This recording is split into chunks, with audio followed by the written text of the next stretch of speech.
सभी दोस्तों को नमस्कार, लेडीज एंड जेंटलमैन। हाँ जय सभी के सभी बच्चों, पढ़ने पढ़ाने की इस महफिल में आप सभी का स्वागत है। चलिए सर जरा वोकैबुलरी सेशन शुरू करते हैं, उसके बाद बातें आगे बढ़ाते हैं। नाइस। आपके सामने कुछ शब्दों का परिचय आ रहा है, फटाफट से देखते हुए चलेंगे, समझना शुरू करेंगे, ठीक है। लेडीज एंड जेंटलमैन, लिखे हुए सर कुछ शब्दों पर काम करना शुरू करते हैं। लिखा है सबसे पहले यूनिक्योटस, इनिक्योटस। इन शब्द जिनके साथ हम जोड़ते तो इन शब्दों का जिक्र हम लोग लेके चलते हैं नेगेटिव बनाने के लिए। और यूनिक्योटस का अर्थ हुआ अनफेयर। अनफेयर का मतलब हुआ जो अच्छा नहीं है, अन्यायिक है या जो सटीक नहीं है। विक्ड मीन्स बुरा भी होता है। अगली बात अगर हम कहने की कोशिश करें, मैं आपसे फिर रिक्वेस्ट करूंगा आप अपने कमेंटबाजी से बचें ताकि मैं कुछ पढ़ा सकूं, क्योंकि कमेंटबाजी के बारे में कल भी मैं बोल चुका हूं और बार बार मैं आपको ये चीज़ें नहीं कहूँगा। बच्चों मेरे साथ जुड़े हैं, सिर्फ पढ़ने की बातचीत पर ध्यान दें, सुने समझें। कमेंट का जिक्र आखिरी के पलों मिलेंगे, वरना फिर कहानी खराब होने की गुंजाइश है। अगला शब्द आता है बच्चों फोरस्टॉल। फोरस्टॉल का मतलब होता है जब आप प्रिवेंट करते हैं, जब आप प्रिवेंट करते हैं या किसी भी मुसीबत, किसी भी गलती या किसी भी दुर्घटना से अपने आप को बचाते हैं, उसी को आप कहते हैं फोरस्टॉल। नंबर 3 पर एक प्यारा शब्द आया बच्चों, जिसे हम कहने की कोशिश करते हैं डिस्क्रीट।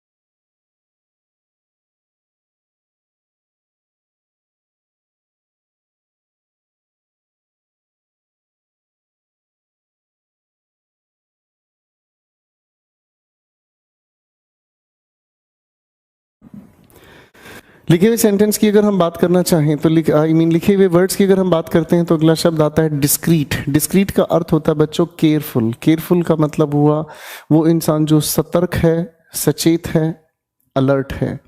अगला शब्द आता है स्मिजन। बोलना सीखें जरा शब्दों को ध्यान से। स्मिजन, स्मिजन की अगर हम बात करते हैं तो किसी भी चीज का एक छोटा हिस्सा, छोटा रूप, छोटा टुकड़ा। अगला शब्द आता है नंबर 5 पर, इसे हम कहते हैं स्नॉब। स्नॉब का मतलब हुआ स्नूटी, यानी कि कोई चीज जो कि धुएं से भरी हुई है, कोई भी चीज जो अंधकार में है। अगले 5 शब्द पेश करेंगे जरा। अगले 5 शब्द हमारे सामने आए क्विवर। क्विवर का अर्थ होता है जब आप कांपते हैं डर की वजह से, या फिर पानी में भीगने की वजह से, या फिर घबराहट की वजह से, ठीक है। भीगी भीगी रातों में। रिपास्ट का अर्थ बेसिकली खाने का एक नाम है रिपास्ट, जो आप खाने के बाद भी ले लेते हैं। आपने डिनर किया, हल्का फुल्का कुछ खाया, उसी को आप रिपास्ट कह सकते हैं। In fine फेटल्स। इन फाइन फेटल्स की अगर हम बात करते हैं तो इन फाइन फेटल्स का अर्थ समझ आता है चीयरफुल, मस्त, खुश, दिल खुश, बिल्कुल मजे में। इसी को हम कहते हैं इन फाइन फेटल्स। अगला शब्द आता है डिफाइंस। डिफाइंस का अर्थ होता है जब आप किसी के व्यवहार को, किसी की बात को खुलकर इग्नोर करते हैं, अवॉइड करते हैं, ठीक है, उसी को हम कहते हैं डिफाइंस। डिफाइंस से ही शब्द बना है डिफाइंट, ठीक है जी। डिफाइंट एक एडजेक्टिव है और डिफाइंस की अगर हम बात करें तो डिफाइंस अपने आप में एक नाउन है। पार्ट्स ऑफ स्पीच में समझ आएंगे ये शब्द कैसे बनते हैं। अगली बात को जरा पेश करेंगे सरकार। हाइप। हाइप का अर्थ होता है पब्लिसिटी। जब आप पब्लिसिटी करते हैं, किसी चीज को बड़ा चढ़ाकर लोगों के सामने बोलते हैं, ठीक है, हाइप कहते हैं इसे हम। नंबर 12 पर एक शब्द आता है कॉजर। कॉजर की अगर हम बात करते हैं तो इसका मतलब हुआ एक बुजुर्ग इंसान जिसकी काफी उम्र हो गई है, उसे हम कॉजर कहते हैं। नंबर 13 पर एक शब्द आता है हमारे सामने इम्बाइब। इम्बाइब का मतलब होता है जब आप किसी भी चीज को अपने जीवन में धारण कर लेते हैं। जैसे कुछ लोगों को अगर अच्छी बातें बताई जाएं तो वो लोग अपने जीवन में उन बातों को उतार लेते हैं, व्यवहार में लाते हैं, उसी को हम कहते हैं इम्बाइब। ठीक है जी, उसी को हम कहते हैं इम्बाइब। एक अगला शब्द हमारे सामने आता है सॉप। स्पेलिंग को देखें, SOP। A thing offer to someone और somebody angry not satisfied in order to calm them. जब किसी इंसान को गुस्सा उठा हो तो आप उस इंसान के गुस्से को शांत करने के लिए कोई चीज़ जब देते हैं, इसी चीज़ को हम सॉप कहते हैं। ठीक है जी, बेसिकली ये रिश्वत कहने का भी कहा जाता है काम। कभी कभी आप रिश्वत किसी को देते हैं तो यू पे द सॉप। अगला शब्द हमारे सामने हाजिर हुआ दोस्तों, जिसे हम कहते हैं फ्रिजन। प्यारा शब्द है फ्रिजन, का अर्थ हुआ sudden strong physical feeling of. जब आपके दिल में किसी चीज को लेकर बहुत स्ट्रॉन्ग फीलिंग आ रही हो। ठीक है जी, जब किसी चीज को लेकर आपके दिल में कोई बहुत स्ट्रॉन्ग फीलिंग आ रही हो। ठीक है बेटा, अगले शब्दों की जरिए बात कर लेते हैं फटाफट से। अगला शब्द आता है ग्रबी। ग्रबी का अर्थ हम समझने की कोशिश करें तो ग्रबी का अर्थ होता है डर्टी। डर्टी का मतलब हुआ गंदा, आप सभी जानते हैं, जो साफ नहीं है, जो स्पष्ट नहीं है, उसी को आप ग्रबी कहते हैं दोस्तों। ठीक है, अगली बात को थोड़ा सा लेके चल लेते हैं प्यारे साथियों। अगली बात हमारे सामने आती असेल। असेल का अर्थ होता है जब आप आक्रमण करते हैं किसी पर। बेसिकली समुद्री लोगों के लिए कहा जा रहा है ये चीज असेल, जब आप आक्रमण करते हैं किसी पर। अगला शब्द आता है बच्चों, लिखा है नेसेंट। शब्द को फिर से बोला जरा, नेसेंट। इसका अर्थ होता है जब कोई चीज एग्जिस्ट करना शुरू करती है, या फिर जब किसी चीज का अस्तित्व में आना शुरू हो जाता है। कोई चीज का अस्तित्व जब आता है उसी को हम नेसेंट कहते हैं। जैसे अगर हम कहने की कोशिश करें, हमारे मानव समाज की हम लोगों को जहाँ तक जानकारी है तो वो शुरुआत हम लोग मानते हैं कि हड़प्पा सिविलाइजेशन के हमारे पास सबूत हैं। इस सृष्टि में हम हड़प्पा सिविलाइजेशन को नेसेंट कह देते हैं। ठीक है ना जी, कि सिविलाइजेशन जो हम लोग एग्जिस्टेंस में मानते हैं, रही तो उससे पहले भी कई सारे युग हैं। अगली बात आती है मफ। मफ का अर्थ होता है जब आप मिस कर देते हैं, यानी कि जब आप असफल हो जाते हैं किसी चीज़ को पाने में। जब आप असफल हो जाते हैं किसी चीज़ को पाने में, इसी को हम कहते हैं मफ। एक अगला शब्द एक्लामेशन। एक्लामेशन का अर्थ होता है जब आपका हौसला अफजाई की जाती है, ताली बजाकर लोग आपकी हौसले को बढ़ाते हैं। ठीक है जी, अगले 5 शब्द और आपके सामने हाजिर हो रहे हैं, कृपया ध्यान दें।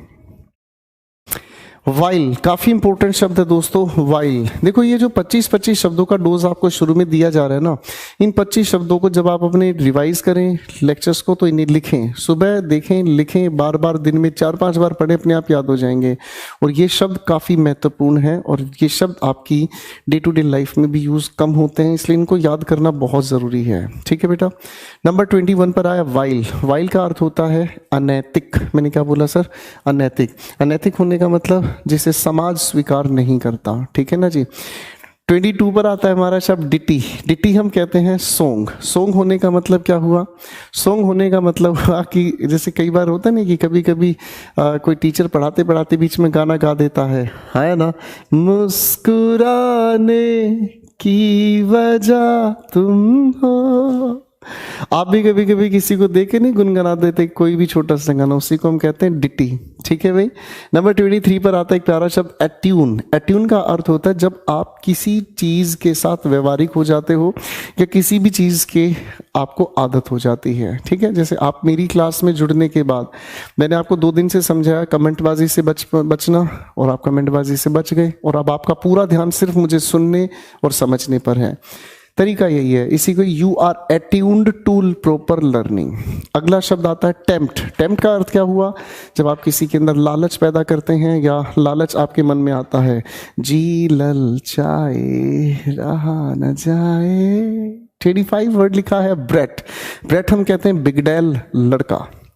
लड़का भी हो सकता है, लड़की भी हो सकता है। ब्रेट बिगडैल बच्चे, जो बच्चे बिगडैल हैं उनके लिए कहा जाता है ही इज अ ब्रेट। ठीक है बच्चों, 25 शब्द आपके सामने आज तैयार हुए और मैं सोच रहा हूं कि सफ़र थोड़ा आगे बढ़ाया जाए। पिछली क्लास में हम लोगों ने my dear ladies and gentlemen, पिछली क्लास में हम लोगों ने टेंस का जिक्र किया था और टेंस के हम लोगों ने 2 फंक्शंस समझने का काम किया था, और एक हम लोगों ने कहा रिलेट करना। क्या कहा दोस्तों? एक हमने कहा रिलेट करना, और मुझे लगता है थोड़ा सा मामला दिखाई नहीं दे रहा है। ठीक है, टेंस की जब हम लोगों ने बात कही तो टेंस हम लोग समझने की कोशिश करते हैं। तो टेंस बेसिकली दो तरीके के काम करता है, एक हुआ रिलेट करना और एक हम लोग कहने की कोशिश करते हैं ड्यूरेशन। बच्चों यही चीज हमने बात की। और जब रिलेट करने की हम बात करते हैं, जब रिलेट हम करने की कोशिश करते हैं सर ये जो प्रदीप है इस बच्चे का ना कोर्स डीएक्टिवेट कर दो, ठीक है, क्योंकि ये जो बच्चे चाहते हैं ना कि हर एक चीज की पीडीएफ डाल दो, और ये बच्चे ये जो चाहते हैं ना कि हर एक चीज ना हमारे सामने रेडीमेड रख दो, इनको मतलब मेहनत कुछ भी करने की इच्छा नहीं होगी, इनको सब कुछ रेडीमेड मिल जाए, बस किसी तरीके से सब कुछ इनको तैयार मिल जाए। बेटा पेपर भी मैं दे आता हूँ, आप अपने घर पर आराम से बैठो, रोल नंबर भेज देना, पेपर भी मैं दे आता हूँ, ठीक है ना। आप कैसी मूर्खों वाली बात कर रहे हो मेरे भाई। मैंने आप लोगों के लिए तरीका तैयार किया, फॉलो करोगे तो ही तो सिलेक्शन होगा ना बेटा। आपके सामने हर एक चीज की पीडीएफ है, आपकी इतनी सारी पीडीएफ आपकी अपलोड हो चुकी हैं, क्या सारी रट ली आपने, पढ़ ली, याद कर ली? कैसी बात कर रहे हो बेटा। आपके लिए ही कोशिश है, जब आप इन शब्दों को देखोगे ध्यान से, जब आप ध्यान से उन चीजों को रिवाइज करोगे, लिखोगे, तभी वो चीजें आपको याद होंगी। इतने अजीब हैं ये शब्द, लिखोगे तो याद होंगे। क्लियर है? अब इसके बाद आप बिल्कुल परेशान होने की कोशिश ना करें। अंकित जी अपने कमेंट से बचें। अब मैं पढ़ाने पर ध्यान दूंगा और उम्मीद करता हूं आप यहां से ना भटकें, वरना मैं उड़ाना शुरू करूंगा भाई। टेंस के दो फंक्शंस हम लोगों ने समझने की कोशिश की। टेंस का एक काम हमारे सामने आता है, एक हमने कहा रिलेट और एक हम लोगों ने कहने की कोशिश की ड्यूरेशन। और कल हम इन दोनों का फर्क समझ चुके हैं। जिन लोगों ने कल की क्लास नहीं देखी है वो प्लीज अपनी क्लास को, कल की क्लास को देख लें। फाइन। रिलेट करना और ड्यूरेशन बताना। रिलेट करने के लिए अगर हम कहने की कोशिश करें तो रिलेट करने का मामला समझ आता है कि हमें प्रेजेंट की जरूरत होती है, ठीक है बेटा। अब मैं चीज़ों को आज टाइमलाइन के आधार पर समझने की कोशिश करूंगा। आपसे उम्मीद है आप थोड़ा ध्यान से चीज़ों को समझने का काम करेंगे। जैसे अगर मैं कहने की कोशिश करूं, फॉर एग्जाम्पल अगर मैंने कहा आपके सामने he wakes up at 5 AM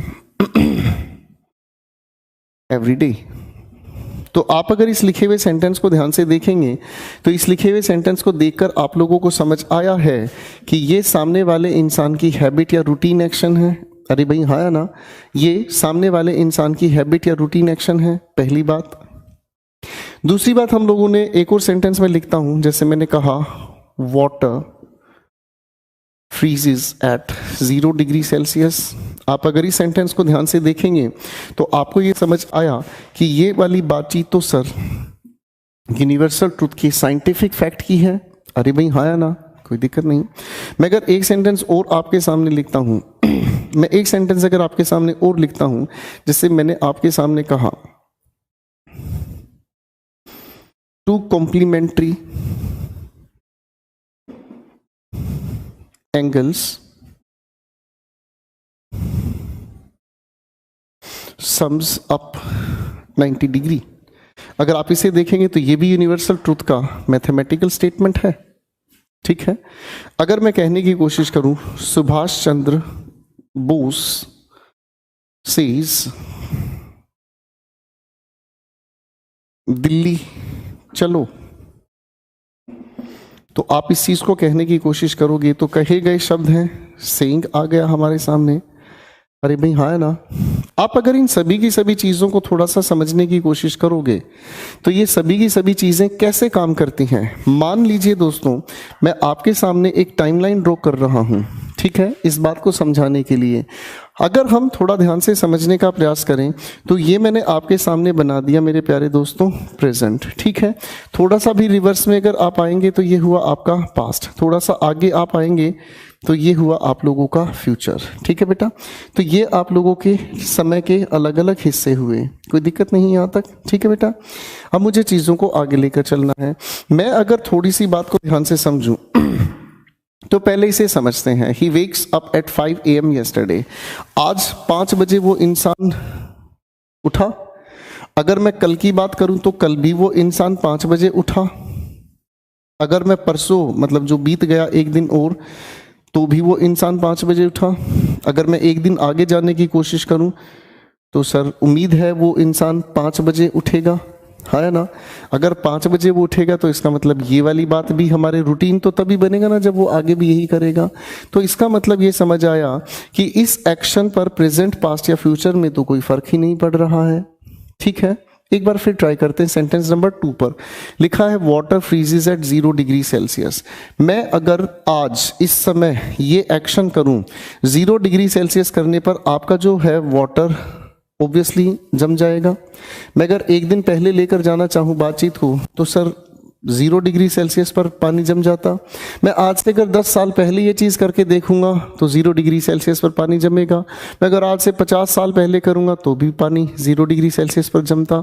अगर मैं यही काम 50 साल बाद करूंगा तो ये भी आपके पास क्या हुआ, इसका मतलब इस लिखी बातचीत पर भी समय का असर नहीं पड़ रहा। आप यही एक्शन प्रेजेंट में करो तो भी यही है, फ्यूचर में करो तो भी यही है, और इससे पहले आप करने की कोशिश करोगे तो भी यही है। कुल मिलाकर ये बात समझ आ रही है। अच्छा, सुभाष चंद्र बोस ने जो कहा है उस समय इसी तरह लिखा जाता था दिल्ली। ठीक है, अब अगर हम समझें तो सुभाष चंद्र की कही हुई ये वाली बात हमसे पहले जितने भी पढ़ने पढ़ाने वाले हैं सबको पता है, मुझे भी पता है, आने वाली जनरेशन को भी बताया जा रहा है, उससे आगे आने वाली जनरेशन को भी बताया जा रहा है। इसका मतलब क्या समझ आया? इसका मतलब ये समझ आ रहा है कि ये जितनी भी बातचीत है ये सारी की सारी बातचीत हम लोगों को प्रेजेंट इंडेफिनिट टेंस में बताई गई हैं, और प्रेजेंट इंडेफिनिट के अंदर हम लोग बताते हैं टाइमलेस स्टेटमेंट, एक ऐसी स्टेटमेंट जिसके ऊपर प्रेजेंट, पास्ट या फ्यूचर का कोई फर्क नहीं पड़ता। पहली बात, हम लोगों ने प्रेजेंट इंडेफिनिट के अंदर सबसे पहले उस कैटेगरी को रखा है, चाहे वो हैबिट रूटीन एक्शन हो, चाहे यूनिवर्सल ट्रूथ हो, चाहे प्रोवर्ब सेइंग कोटेशन हो, ये सारे वो एक्शंस हैं जिन्हें हम टाइमलेस स्टेटमेंट कहते हैं, जो आज, चाहे बीते हुए कल, चाहे आने वाले कल, हर कहीं पर एक ही तरह से रहते हैं। इसीलिए इनको हमने कहा टाइमलेस स्टेटमेंट। ठीक है जी, ये हुई हमारी पहली बात। उम्मीद करता हूँ इसे ध्यान से आप देखेंगे, समझेंगे।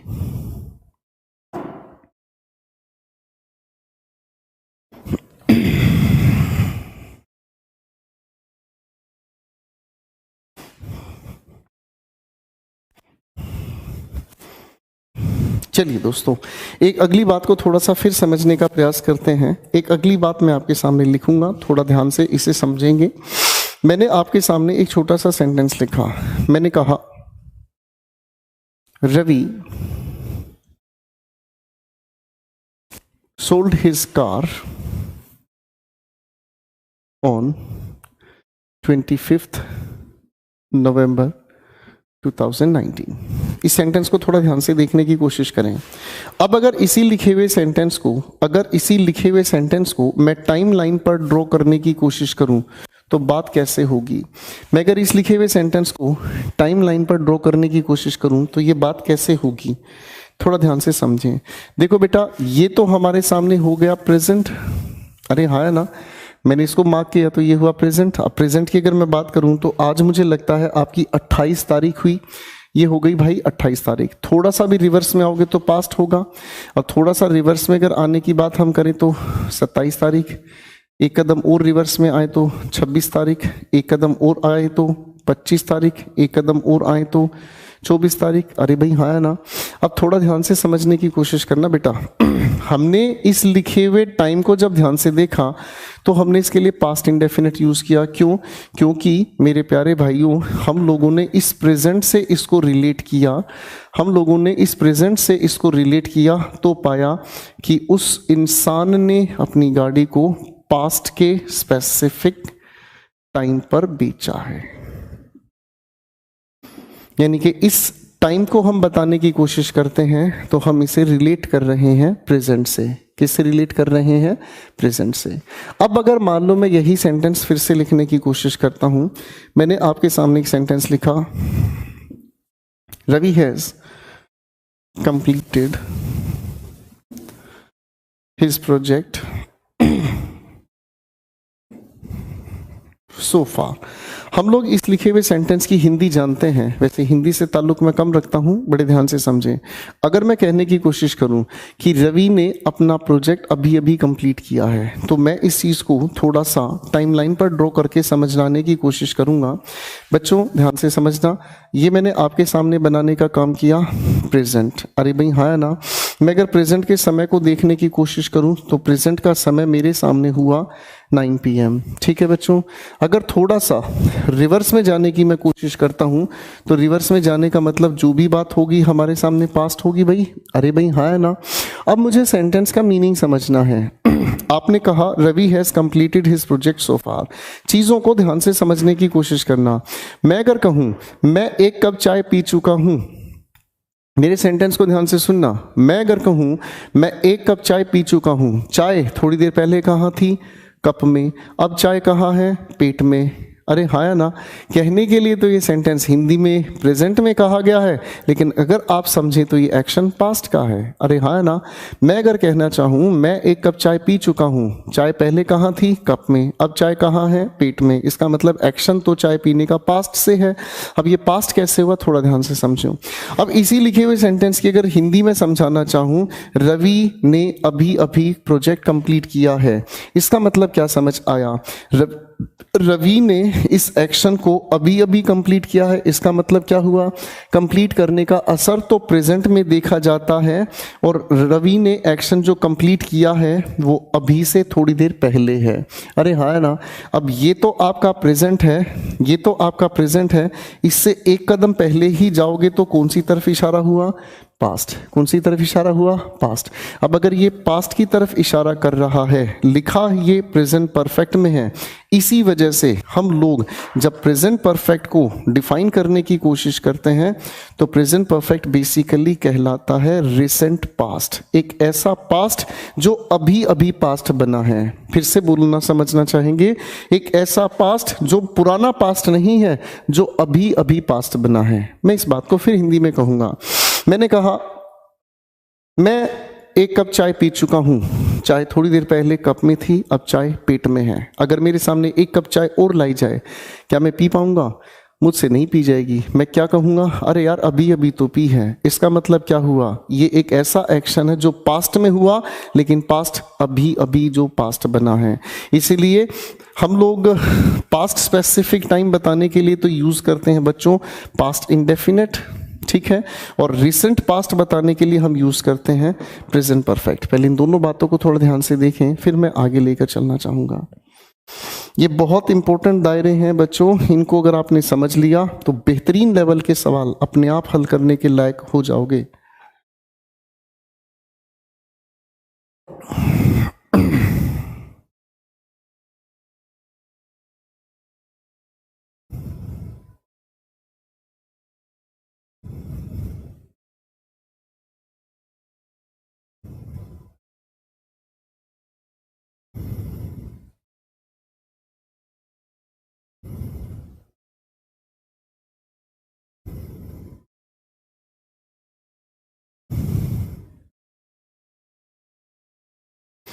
चलिए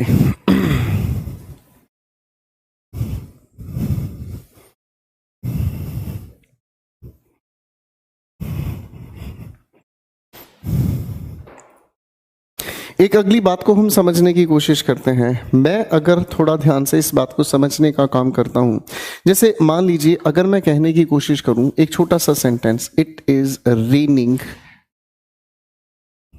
नाउ। एक सेंटेंस मैंने आपके सामने लिखा। अब इस लिखे हुए सेंटेंस पर अगर हम थोड़ा ध्यान से देखने की कोशिश करें, लिखा है sentence it is raining now. मैं अगर इस बात को टाइमलाइन पर रिप्रेजेंट करने का काम करूं तो एक्चुअल में होता क्या है? एक्चुअल में होता क्या है, इसे थोड़ा ध्यान से देखने की कोशिश करें। हम अगर देखने की कोशिश करें तो ये मेरे सामने जो लिखा हुआ है, ये लिखा है मेरे सामने प्रेजेंट। क्या लिखा है बच्चों? ये मेरे सामने लिखा है प्रेजेंट। अगर ये लिखा है प्रेजेंट तो थोड़ा सा अगर रिवर्स में जाओगे तो ये बात हो जाएगी भाई पास्ट में। थोड़ा सा आगे चले जाओगे तो ये होगा आपका फ्यूचर। ठीक है भाई, ये हो गई हमारे सामने पहली बात। ठीक है, अब आगे अगर हम समझने की कोशिश करते हैं, आगे अगर हम समझने की कोशिश करते हैं, यहां लिखा है इट इज रेनिंग नाउ। ठीक है बेटा, तो ये पॉइंट की अगर मैं बात करता हूं तो इसका मतलब ये जो बात हम यहां कहने की कोशिश कर रहे हैं ये तो आपका प्रेजेंट है। भाई नाउ कहने की कोशिश यही तो करोगे। अरे हाँ ना, इसका मतलब इस समय बारिश हो रही। अच्छा दूसरे तरीके से समझो, मान लो मेरे दोस्त का फोन मेरे पास आया, मान लो मेरे दोस्त का फोन मेरे पास आया और मैंने फोन को उठाया, और जैसे मैंने फोन को उठाया उसने पूछा हाँ भाई कहाँ है। मैंने जवाब दिया मैं गाड़ी चला रहा हूँ। मैंने जवाब दिया मैं गाड़ी चला रहा हूँ, ठीक है, और ऐसा कहकर मैंने फोन रख दिया। ऑब्जर्व करना, मेरे दोस्त का फोन उठाने से पहले, मेरे दोस्त का फोन उठाने से पहले मैं गाड़ी चला रहा था। अरे भाई हाँ है ना, फोन पर बात करते वक्त मैं गाड़ी चला रहा था, और जैसे ही मैंने फोन रखा मैं तब भी गाड़ी चला रहा था। इसका मतलब क्या समझ आया? इसका मतलब ये समझ आया कि अगर हम ध्यान से समझें, जब हम प्रेजेंट कॉन्टिन्यूअस टेंस की बात करते हैं तो इसके अंदर कुछ हिस्सा पास्ट का जुड़ा हुआ मिलता है और इसके अंदर कुछ हिस्सा फ्यूचर का भी जुड़ा मिलता है। कैसे? एक बार फिर से समझें। मैंने एक सेंटेंस आपके सामने बोला इट इज रेनिंग नाउ। मैंने एक सेंटेंस आपके सामने बोला इट इज रेनिंग नाउ, तो इसका मतलब मेरा सेंटेंस बोलने से कुछ पल पहले भी बारिश हो रही थी, और जैसे ही मैंने ये सेंटेंस बोला मेरे सेंटेंस बोलने का काम प्रेजेंट में हुआ, और जैसे ही मैंने ये सेंटेंस बोलने का काम खत्म किया मेरे बोलने के बाद भी तो बारिश हो रही है। इसका मतलब जब भी हम प्रेजेंट कॉन्टिन्यूअस की बात करते हैं तो प्रेजेंट कॉन्टिन्यूअस के अंदर अगर हम ध्यान से देखने की कोशिश करें तो इसके अंदर स्लाइट पास्ट, और ये जो आपका है प्रेजेंट, और इसको अगर देखने की कोशिश करें तो इसी के अंदर स्लाइट फ्यूचर भी जुड़ा होता है। इसके अंदर तीनों के तीनों हिस्से काम कर रहे हैं। इसके अंदर कुछ हिस्सा पास्ट का, प्रेजेंट का और कुछ हिस्सा फ्यूचर का, तीनों के तीनों एक्शंस इसके अंदर काम कर रहे होते हैं। इसीलिए जो कॉन्टिन्यूअस टेंसेस होते हैं, इसीलिए प्रेजेंट कॉन्टिन्यूअस टेंस को ही हम लोग इनकम्प्लीट टेंस कहते हैं। इसीलिए इस टेंस को हम लोग इनकम्प्लीट टेंस कहते हैं। इनकम्प्लीट कहने का मतलब इसके अंदर काम कंप्लीट नहीं होता। अगर काम कंप्लीट होता तो वो परफेक्ट कैटेगरी में जाता, यहाँ काम कंप्लीट नहीं। आप जब भी कोई प्रेजेंट के कॉन्टिन्यूअस टेंस के अंदर कोई सेंटेंस बनाते हैं, मैंने कहा वह लड़का गाना गा रहा है, मेरे बोलने से पहले वो गा रहा था, जैसे ही मैंने बोला वो गा रहा है, और जैसे ही मैं बोलकर चुप होऊंगा वो इंसान गाना गाने का काम कर रहा है। इसका मतलब प्रेजेंट कॉन्टिन्यूअस के अंदर slight present, slight past, slight future तीनों का कॉम्बिनेशन होता है। एक बार इसे ध्यान से देख लीजिएगा क्योंकि लॉजिक बनाने में ये चीजें मदद करती हैं। Take your time please.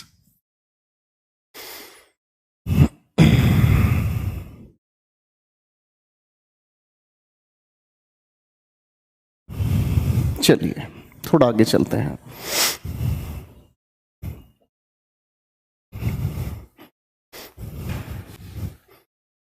Shortcut बनाने की अगर हम बात करते हैं तो शॉर्टकट तब बनता है जब एक ही सेंटेंस के अंदर एक नहीं दो सेंटेंसेस जुड़े नजर आते हैं और एक की वजह से दूसरे का टेंस बदलता है। कैसे होगी ये मोहब्बत, जरा ध्यान से देखने का प्रयास करते हैं। मैंने एक सवाल आपके सामने लिखा, the Ramayana is the longest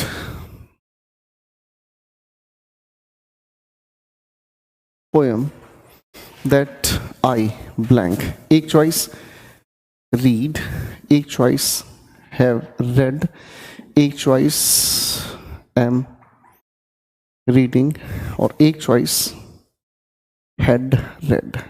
mark करें। कहे हुए सेंटेंसेस के अंदर अगर हम थोड़ा ध्यान से देखने की कोशिश करें, कहे हुए सेंटेंस, मिस्टर अंकित आप ब्लॉक होने वाले हैं। कहे हुए सेंटेंस के अंदर अगर हम ध्यान से समझें तो शॉर्टकट तब काम करता है जब एक ही सेंटेंस के अंदर एक नहीं दो सेंटेंसेस जुड़े नजर आते हैं और एक की वजह से दूसरे का टेंस बदलता है। कैसे, थोड़ा ध्यान से देखें। हमारे सामने, पहले मैं आप लोगों को सीधी बात बताऊंगा फिर लॉजिक पर लेकर चलूंगा। हमारे सामने लिखे हुए सेंटेंस के अंदर एक नहीं दो सेंटेंसेस लिखे नजर आ रहे हैं भाई, ठीक है। अब अगर कायदे से समझने का काम करें, नियम कहता है कि अगर हमारे सामने लिखे हुए पहले सेंटेंस के अंदर हम लोगों को लिखी नजर आए सुपरलेटिव डिग्री, क्या लिखा बेटा पढ़कर देखो, सुपरलेटिव डिग्री। अगर हम लोग अगर हम लोग लिखा हुआ देखें ध्यान से, सुपरलेटिव डिग्री, सुपरलेटिव डिग्री हम किसे कहते हैं?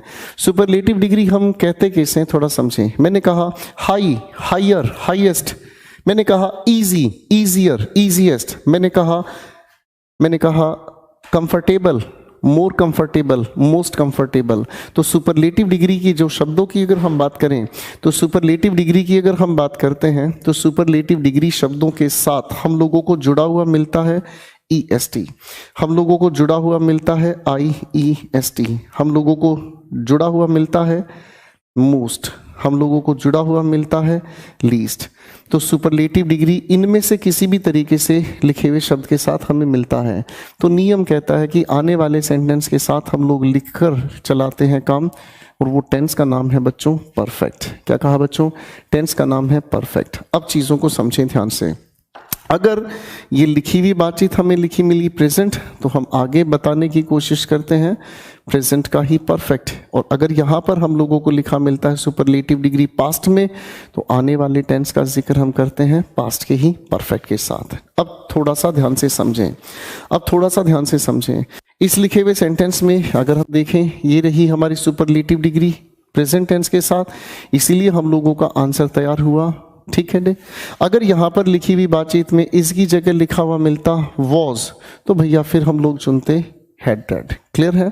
अब इसकी बात को थोड़ा सा समझने के लिए एक सेंटेंस में और लिख रहा हूं। जैसे मान लीजिए अगर मैं लिखने की कोशिश करूं, Karan is the tallest boy that I blank, एक चॉइस मीट, एक चॉइस मैट, एक चॉइस हैव मैट, एक चॉइस हैड मैट। अब इनमें से हम किस चॉइस को मार्क करें? ऑब्जर्व करने की कोशिश कीजिएगा। अपना तो सीधा लॉजिक काम कर गया भाई। इस लिखी बात में प्रेजेंट के साथ सुपरलेटिव डिग्री है, इसलिए हमारा आंसर तैयार हुआ ये। क्लियर है? अब इसको देखें समझें हुआ कैसे ये। ठीक है बेटा। अब अगर मैं इस लिखी बातचीत को सिर्फ यहां तक पढ़ता हूं, पढ़कर देखें जरा। अगर मैं इस बात को सिर्फ यहां तक पढ़ता हूं, पढ़कर देखें जरा। शाबाश, मैंने इसे पढ़ा और इसके मीनिंग को समझना चाहूंगा। सेंटेंस लिखा है करण इज द टॉलेस्ट बॉय। मैं अगर इस सेंटेंस के मीनिंग को समझूं तो इसका मीनिंग समझ आया, मेरी क्लास के अंदर बच्चे बैठे हैं और मैंने कहा करण इज द टॉलेस्ट बॉय। मैंने क्या कहा? सर पहले संकित को जरा ब्लॉक करो प्लीज, इस अंकित को तुरंत ब्लॉक करो सर। ऐसे लोग डिजर्व नहीं करते हमारे कोर्स का, क्योंकि ये मानेगा नहीं, इसकी आदत खराब है। प्लीज इसे ब्लॉक करें सर, कोर्स डीएक्टिवेट करें, और इंग्लिश के साथ अगर मैथ्स हटे तो भी हटाओ, ऐसे बच्चों की जरूरत नहीं है। एक बार इस सेंटेंस को फिर से पढ़ते हैं। लिखा है करण इज द टॉलेस्ट बॉय। इसका मतलब मेरी क्लास में काफी सारे बच्चे बैठे हैं, मेरी क्लास में काफी सारे बच्चे बैठे हैं और मैंने सभी की हाइट का कंपैरिजन एक एक करके किया और आखिर में ये पाया कि करण की हाइट सबसे ज्यादा है। एक बार फिर समझें, मैंने कहा करण इज द टॉलेस्ट बॉय। इसका मतलब मैंने करण की हाइट का कंपैरिजन एक एक करके सभी बच्चों के साथ किया और आखिर में यह पाया कि करण की हाइट सबसे ज्यादा है। इसका मतलब हाइट का जब कंपैरिजन कंप्लीट हुआ, खत्म हुआ, कंप्लीट हुआ, तब पता चला कि करण की हाइट सबसे ज्यादा है। अब अगर कंपैरिजन का एक्शन कंप्लीट हुआ तो ही तो पता चला कि करण की हाइट सबसे ज्यादा है। इसका मतलब ये समझ आया कि ये जो सुपरलेटिव डिग्री है, ये जो सुपरलेटिव डिग्री है, बेसिकली सुपरलेटिव डिग्री के आधार पर हम एक्शन कंप्लीट बताने की कोशिश करते हैं। और मेरे दोस्त सभी जानते हैं कि कंप्लीट एक्शन बताने के लिए ही हम क्या यूज करते हैं? परफेक्ट। क्या यूज करते हैं? परफेक्ट। और हमने यहां देखा पास्ट में अगर कोई एक्शन कंप्लीट तो पास्ट परफेक्ट चुना, प्रेजेंट में अगर कोई कंप्लीट हुआ तो प्रेजेंट परफेक्ट हुआ। क्लियर है? ये बातें अपनी क्लियर हुई, इसीलिए हम लोग इन आंसर्स को इस तरीके से बनाते हैं। एक बार इसे ध्यान से देख लीजिएगा, उसके बाद आगे चलते हैं।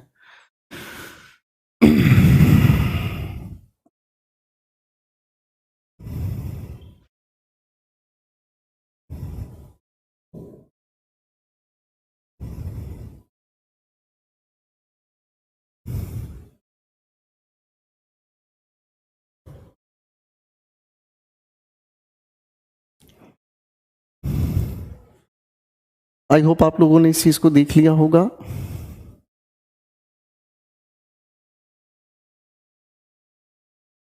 Thank you everyone.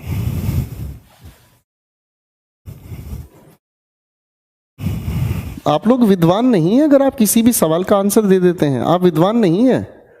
मैं आपके सामने कोई क्वेश्चन दे दूं और आप उसका आंसर बता दे तो इसमें कोई बुद्धिमानी नहीं है।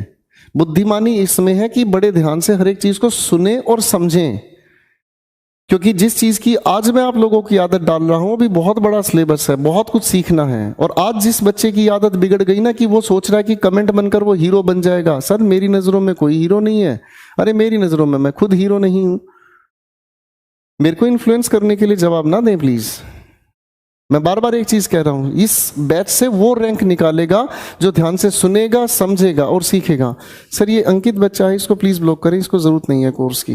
ये ज्यादा समझदार बच्चे जो होते हैं ये पढ़ने के लिए नहीं आते हैं, और मुझे लगता है ये शायद स्टूडेंट भी नहीं है।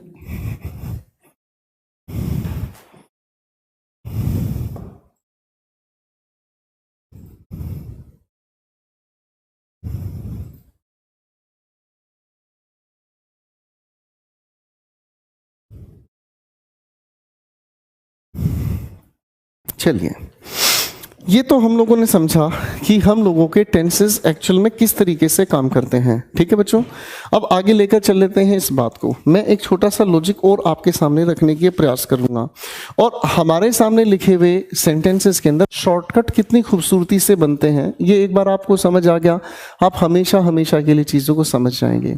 देखो बच्चों, एक बहुत प्यारी चीज़ मैं आपके सामने लिख रहा हूँ, इसे थोड़ा ध्यान से देखें। मैंने क्या लिखा बेटा, देखो, बाई। बाई बेसिकली एक प्रेपोजिशन है। क्या है बेटा? बाई बेसिकली एक प्रेपोजिशन है।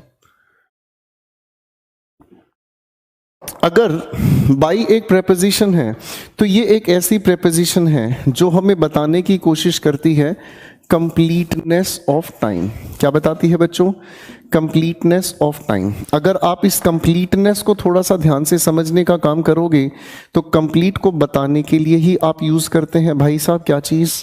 परफेक्ट। क्या बताते हैं आप इसे? परफेक्ट। ठीक है, अगर हम थोड़ा ध्यान से देखने की कोशिश करें, तो कंप्लीटनेस ऑफ टाइम बताने के लिए हम लोगों ने परफेक्ट टेंस का यूज किया। अब मैं आपके सामने कुछ क्वेश्चंस तैयार करूंगा, आप ध्यान से समझें, आंसर लिखने की कोशिश ना करें। जितना ध्यान से आप समझेंगे उतना ही मैं आपको रिफाइन करता जाऊंगा। ठीक है, मुझे आपके आंसर्स की जरूरत नहीं है, मैं तो आपके अंदर एक अच्छा लर्नर डेवलप करना चाहता हूं, सोचने की जिसके अंदर क्षमता हो। बड़े ध्यान से क्वेश्चन देखने की कोशिश करना प्लीज।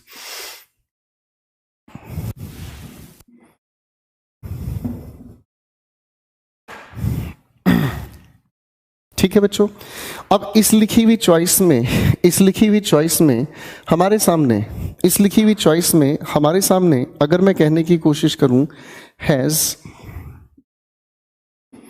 पहली चॉइस फिनिश्ड, दूसरी चॉइस मैंने रखी हैड फिनिश्ड। ठीक है बेटा, और तीसरी चॉइस अगर हम लोगों ने लिखने की कोशिश की विल हैव फिनिश्ड। ठीक है बेटा, 3 चॉइसेस आपके सामने रखी। फाइन। अब यहां पर जो मैं लिखने की कोशिश कर रहा हूं दोस्तों, अलग अलग चॉइसेस आपके सामने रखूंगा, बिल्कुल ध्यान से समझें। पहली चॉइस मैंने रखने की कोशिश कर दी आप लोगों के सामने बाय लास्ट वीक। ठीक है जी, मैंने दूसरी चॉइस आपके लिख दी बाय नेक्स्ट वीक। तीसरी चॉइस लिख दीजिए आपके सामने बाय नाउ। नेक्स्ट लिख दी by the end of this month. ठीक है बेटा, अगली बात मैंने लिख दी आपके सामने बाय दिस टाइम। एक अगली बात और लिख दी मैंने आपके सामने बाय टुडे। और एक बात और मैं इसी के साथ लिखने की कोशिश कर रहा हूं, और मैंने एक बात और लिख दी आप लोगों के लिए बाय दिस वीक। 7 चॉइसेस हैं आपके सामने, और इन 7 चॉइसेस के अनुसार इसके ऑप्शनल आंसर्स बदलते जाएंगे। बड़े ध्यान से सुनने और समझें। ठीक है बेटा, सबसे पहली बात तो ये कि बाई जब बताता है तो ये बताता है कंप्लीटनेस ऑफ टाइम, और कंप्लीट का मतलब समझ आया, ये परफेक्ट टेंस की इशारा करता है। अब पहली चॉइस को देखते हैं बेटा, लिखा है हमारे सामने पहली चॉइस, बाई के साथ हम लोगों ने लिखा लास्ट वीक। क्या लिखा बच्चों? Last week. अब लास्ट के साथ अगर हम वीक जोड़ रहे हैं तो लास्ट का मतलब तो बात पास्ट की हो गई, और अगर बात पास्ट की हो गई वीक के साथ जुड़ गई तो ये हुआ पास्ट का इशारा, बाई बता रहा है परफेक्ट, तो इसी के लिए हम लोगों ने पहली चॉइस रखी पास्ट परफेक्ट। ठीक है बेटा, दूसरी बात समझते हैं। हमारे सामने बाई बताता है कंप्लीटनेस ऑफ टाइम, यानी कि परफेक्ट टेंस में। आगे इसने लिखा है नेक्स्ट वीक। नेक्स्ट का मतलब हुआ समय वो जो आने वाला है, अगर आने वाला समय है तो ये इशारा फ्यूचर की तरफ हुआ, इसीलिए चॉइस नंबर 2 के लिए हम लोगों ने फ्यूचर परफेक्ट को चुना। ठीक है बेटा, अब अगले क्वेश्चन पर दिमाग लगाते हैं। अगला क्वेश्चन कहता है बाई नाउ। क्या लिखा बेटा? By now. अगर नाउ की हम बात करते हैं तो ये बात प्रेजेंट की है, और बाई बताता है हमें कंप्लीटनेस ऑफ टाइम परफेक्ट में, यानी कि ये हुआ हमारे सामने प्रेजेंट की बात, इसीलिए हम लोगों ने चॉइस 3 के लिए यूज किया प्रेजेंट परफेक्ट। एक अगला सवाल सामने आया, लिखा है मेरे सामने by the end of this month. महीना खत्म नहीं हुआ, महीना खत्म होना अभी बाकी है, यानी कि ये इशारा टाइमलाइन के हिसाब से फ्यूचर की तरफ कर रहा है, और फ्यूचर की बात है बाई के साथ, तो फ्यूचर परफेक्ट आपने तैयार किया, और ये हुई आपकी चॉइस नंबर 4 के लिए फ्यूचर परफेक्ट टेंस। अगली बात आती है हमारे सामने बाई दिस टाइम।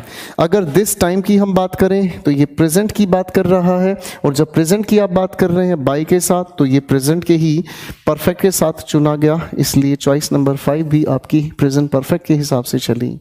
अब सवाल जो प्यारा है उसे हमने कहा टुडे। अब मुझे समझना है इस टुडे का मतलब क्या है। जवाब वहाँ कमेंटबाजी पर नहीं, सोचें, मैं आपके दिमाग पर हर चीज़ को बैठाना चाहता हूँ। मेरे सामने लिखा है ये बाई टुडे।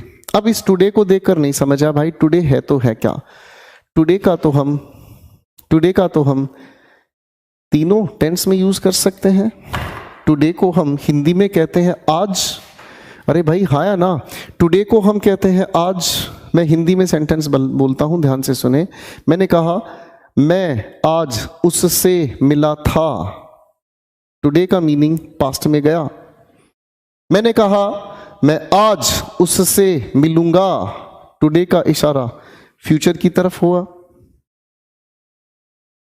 फिर मैंने कहा मैं आज उससे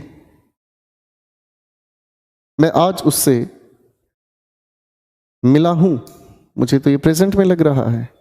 टुडे के तो तीनों मीनिंग है भाई मेरे सामने, प्रेजेंट भी, पास्ट भी और फ्यूचर भी।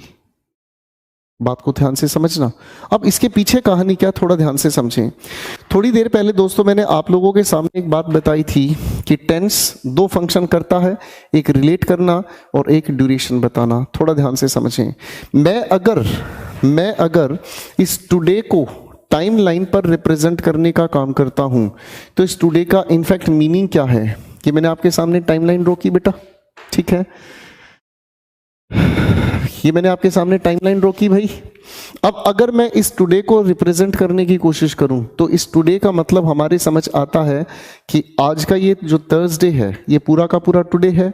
अब ये थर्सडे कहाँ से शुरू हुआ, कहाँ पर चल रहा है, थोड़ा ध्यान से समझें मेरे भाई। टुडे का जो जिक्र है, टुडे मीन्स थर्सडे का जो ये जिक्र है, ये बेसिकली शुरू हुआ आपके हिसाब से रात के 12 बजे। ऐसे ही लिखते हो ना भाई समय, अरे हाँ ना। और भाई साहब इस टुडे की जो ड्यूरेशन है वो ख़त्म होती है, मान लो मैं आपके सामने लिखता हूँ 11:59 PM, यही तो होगा भाई। ये आपके सामने इस टुडे का मीनिंग है। क्लियर है भाई, ये कंप्लीट 24 घंटे का आपका ड्यूरेशन हुआ। ठीक है बेटा। अब अगर मैं समय के इस पल को आपके सामने पेश करना चाहूं तो ये आपका हुआ भाई साहब प्रेजेंट, और प्रेजेंट का ये जो समय मेरे सामने आ रहा है ये हुआ 9:20। क्या मैं ठीक कह रहा हूं बेटा? ये हुआ 9:20। ठीक हो गई बातचीत। अब अगर मैं ध्यान से देखूं तो बेटा ये हमारे सामने हो गया प्रेजेंट, रिवर्स में आते हो तो ये हुआ आपका पास्ट, थोड़ा आगे चलते हो तो ये हुआ आपका फ्यूचर। इस टुडे के अंदर तो तीनों के तीनों समय की गुंजाइश है। अरे भाई हाँ है ना, इस टुडे के अंदर पास्ट भी छिपा है, इस टुडे के अंदर प्रेजेंट भी है, इस टुडे के अंदर फ्यूचर भी है। तो सवाल ये उठता है कि आप इस टुडे के अंदर पास्ट की बात करेंगे, प्रेजेंट की बात करेंगे या फ्यूचर की बात करेंगे। उलझ गया गियर, उलझ गई गाड़ी, ये सवाल मिलते हैं आपको पेपर में। अब यहां पर हमारी चलती है लॉजिकल बातचीत। सबसे पहली बात, टेंस को हम लोगों ने दो हिस्सों में बांट के समझा ना मेरे भाई। पहली बात कौन सी समझी हम लोगों ने? रिलेट करना। और दूसरी बात ड्यूरेशन। टुडे का मतलब तो मुझे समझ आया कि ये ड्यूरेशन बताता है मुझे 24 आवर्स की। ठीक है भाई, यहां से कहानी शुरू और यहां तक हमारी कहानी जा रही है। अरे भाई हाँ है ना। अब इस ड्यूरेशन में अगर मैं देखने की कोशिश करता हूं तो तीनों के तीनों हिस्से जुड़े हैं। अब इसने ये कहा Heena blank the project by today, इसका मतलब क्या हुआ? इसका मतलब क्या हुआ?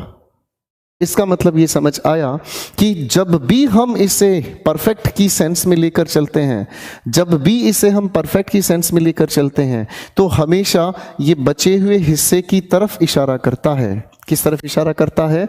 बचे हुए हिस्से की तरफ। ड्यूरेशन के बचे हुए हिस्से की तरफ इशारा करता है। तो बचा हुआ हिस्सा किस तरफ जा रहा है? फ्यूचर की तरफ। इसीलिए बाय टुडे का मतलब अगर हम समझने की कोशिश करें तो इस बाय टुडे का मतलब आज का जो बचा हुआ दिन का हिस्सा है। इसीलिए नंबर 6 के लिए हम लोगों ने चुना फ्यूचर परफेक्ट टेंस। याद रखना, कई बार पेपर ने उलझाया है इस क्वेश्चन पर। एक अगला सवाल हमारे सामने आया, बाई दिस वीक। अब दिस वीक को अगर देखोगे तो ये भी तो ड्यूरेशन है मेरे भाई।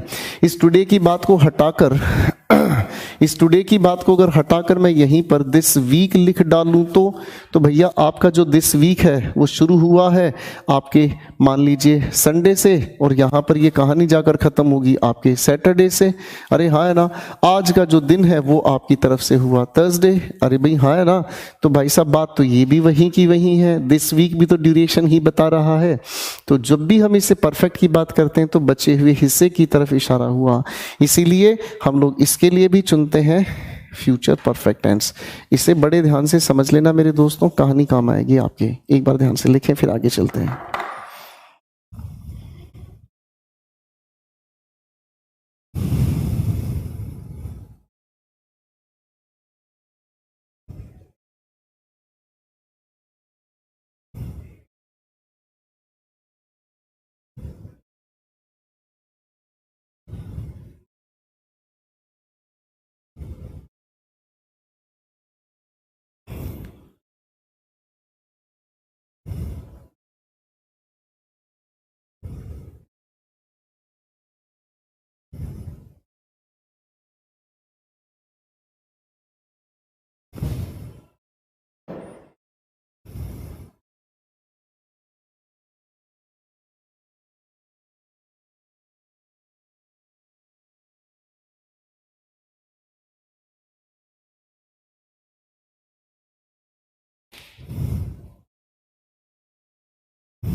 मैं उम्मीद करता हूं आप लोगों ने इस सिलसिले को थोड़ा ध्यान से समझने की कोशिश करी होगी।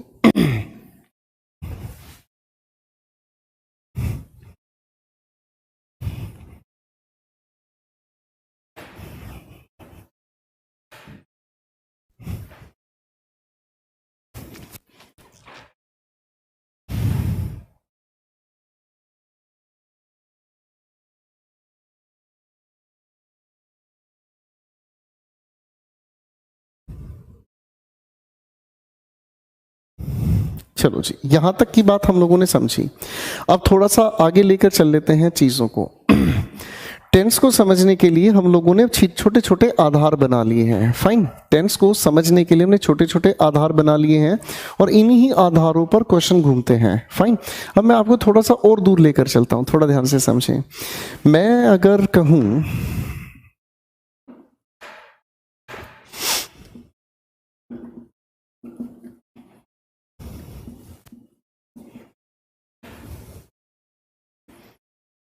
आज का लेक्चर काफ़ी इंपॉर्टेंट है, सिर्फ उनके लिए जो सीखना चाहते हैं, जो चीज़ों को गहराई से समझना चाहते हैं, ठीक है।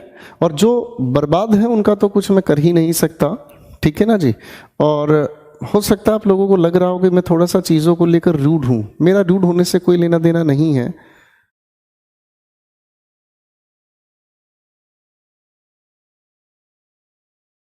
सर क्या केवल हीना हेड फिनिश्ड, मैंने हेड फिनिश्ड का जिक्र किया है? क्या मैंने हेड फिनिश्ड का जिक्र किया है?